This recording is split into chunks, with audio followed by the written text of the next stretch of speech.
బీసీల కుల గణనపై కేంద్ర ప్రభుత్వ వైఖరిని మంత్రి పొన్నం ప్రభాకర్ తీవ్రంగా ఖండించారు. దేశవ్యాప్తంగా చేపట్టనున్న కుల గణనలో బీసీల జనాభా వివరాలను తప్పనిసరిగా సేకరించాలని డిమాండ్ చేశారు.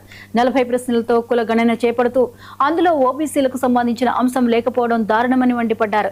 కుల గణనలో బీసీల సమాచారాన్ని చేర్చాలని కోరుతూ ప్రధాని మోదీకి లేఖ రాస్తానని తెలిపారు. తెలంగాణ బీజేపీ నేతలు బండి సంజయ్, కిషన్ రెడ్డి ఈ అంశంపై స్పందించాలని కోరారు. అలాగే రిజర్వేషన్లపై బీజేపీ నేత రామచంద్రరావు వైఖరిని స్పష్టం చేయాలని పొన్నం ప్రభాకర్ డిమాండ్ చేశారు.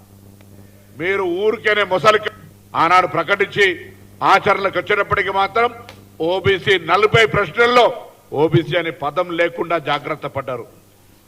ఈరోజు జాతీయ స్థాయిలో ఆల్ ఇండియా ఓబీసీ సెల్ కావచ్చు, రాహుల్ గాంధీ గారు కావచ్చు, తెలంగాణ రాష్ట్రంలో ముఖ్యమంత్రి గారు, ఉప ముఖ్యమంత్రి గారు, పార్టీ ప్రెసిడెంట్ గా పిసిసి అధ్యక్షులు అందరం కూడా దీన్ని తీవ్రంగా ఖండిస్తున్నాం. ఎందుకంటే ఈరోజు కేంద్రం చెప్పినట్టుగా కులగణన లోపల బీసీలకు సంబంధించిన సమాచారాన్ని సేకరించాలి. సమాచారం సేకరించకపోతే మీరు ఊరికేనే మొసలి కన్నీరు గార్చి బీసీలకు అన్యాయం చేస్తున్నారనే మాట సందర్భంగా మనవి చేస్తా ఉన్నా. బీసీల పట్ల ఏమాత్రం చిత్తశుద్ధి ఉన్నా ప్రామాణిక లెక్కలు కావాలి.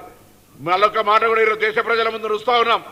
మా నాయకుడు రాహుల్ గాంధీ గారు రేపొద్దున కేంద్రంలో మా ప్రభుత్వం వచ్చిన తర్వాత సీలింగ్ ఎత్తేసి ఎవరెంత ఉన్నారో వాళ్ళకంతా తామాషా ప్రకారంగా చిత్తినే ఆబాది ఉత్తినే ఇచ్చేదారి కార్యక్రమాన్ని అమలు చేస్తామనే మాట మనవి చేస్తా ఉన్నాం. తెలంగాణ భారతీయ జనతా పార్టీ అధ్యక్షుడు రామచంద్రరావు గారు బేసిక్ గా నిజంగా రిజర్వేషన్లకు వ్యతిరేకం.